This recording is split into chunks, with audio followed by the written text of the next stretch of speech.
Hej, do piče, tak to ani dobrá akce jak ty, jsem rád, že se pak tady jsem. Ještě další rozhovor?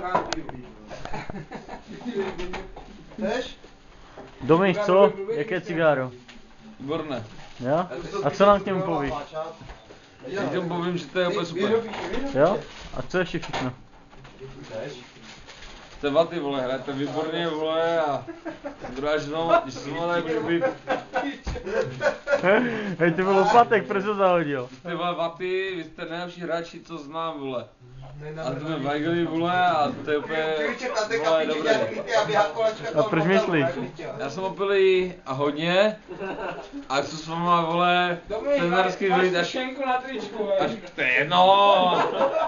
A jste nejlepší hráči, které znám, vole. To je úplně vaty.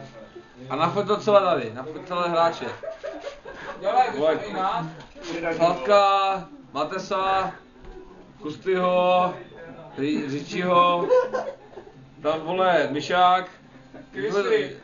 Natoč to celé. Jo? Natoč to celé.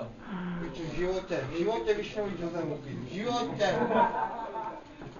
Co hoši, co nám povíte Je pěkného? bude mladý. Víš co? Pijte zmrde. Co? Pijte zmrde, piče, jsem máš celou flášku, já jsem to vypil dávno. No však ty jsi smrt? Ty jste zvyklí tam v kopru, vole. Kopru, Jsme jo? alkoholici. Co nám povíš, co? Kopru tady. Že jsme alkoholici. Jak se viděl? To pak jsme jeli dneska, prý tam hrála byla nějaká stará gardera. Počkej, nespí ještě, nespí nám. Nevím. Domíš, nebo to říkal? Dobrá, chlapama. Ty to říkal ta? To je Florbal City, piče. Jo, to mi taky říkali. Ej, To mi nebylo každý florbal. Ta mi to říkala. Ta, co dělá ve Valmes ve střednictví.